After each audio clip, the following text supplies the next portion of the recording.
Next month marks the one-year anniversary of Naya's tragic passing, and tonight, in his very first TV interview, George Rivera is looking to heal and is feeling hopeful. This, as he reveals to me, his final conversation with his dear Naya. I'm gonna ask you a hard question. You think back to that day. We have a missing person. You talked about FaceTiming with her that day. Yeah, that was a hard day. She called me up when she was on the boat, and she was looking for a place to dock. So I was having her take the camera and move it around the lake so I could see how windy the lake was. And then the phone cut off. George said he had an awful feeling, especially after Naya told him the rented pontoon didn't have an anchor. Later that day, a boater found Naya's then 4-year-old son, Josie, asleep on the boat and called 911. Her mom's nowhere to be found. Rescue teams searched the area, and amidst his grief, this heartbreaking moment, Naya's distraught father at Lake Piru for the first time, sprinting down the dock and into the water.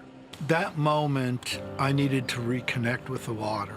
I needed to reconnect to where she was, and my number one goal was finding her.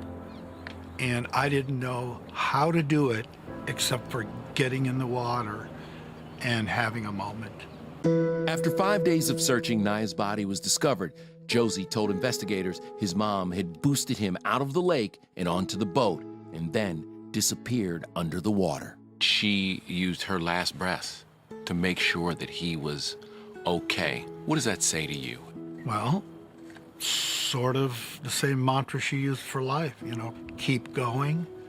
When things are hard, you keep pushing, right? It just shows you the strength of the person. I love you in the morning, in the afternoon. How did you talk to him about his mom? We talk to him just like he's a 5-year-old going on 6. It's no different, but when he wants to talk about his mother, we talk about his mother. Naya's ex, Ryan Dorsey, has been raising Josie with help from Naya's younger sister, Nikayla. Nikayla and Ryan are doing a really great job. There were rumors that Ryan and Nikayla were living together, but George says that's not true. How's Ryan doing? Ryan's good. He's a great father. I couldn't thank Ryan enough for the father that he's become. As for George's grieving process, I couldn't look at any pictures for Naya for 9 months. I just recently, going through this process we're going through now, talking about her a little bit, is the only time that I've been able to look at some pictures. he shared some of those favorite memories with us. Naya in the pool, on a Segway, celebrating a birthday with Josie. Do you see her in him? Oh, yeah. He's a healthy, happy, rambunctious young man. He has that spirit of joy. How will you deal with Father's Day? I think this Father's Day is going to be really special because we're going through this process. This is allowing me to grieve in terms of vocalizing our relationship together. George also wrote Naya a letter. He composed it here on a stretch of California beach they both loved.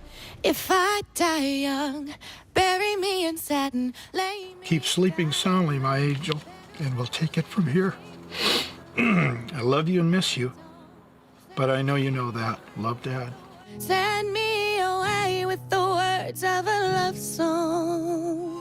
If I went to bed every night thinking about what she must have gone through, grieving process is tough. I gotta tell you, I see that there's joy back in you. Do you feel it back? I do. Sleeping much better and coming to a realization of the breath of her life rather than the end of her life. I feel I can move on.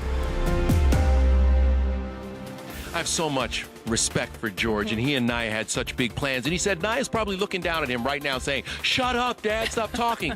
But this is his way of coping, Absolutely. and I'm sure she understands. That was an incredible conversation. It really was. What a great man. What a great man.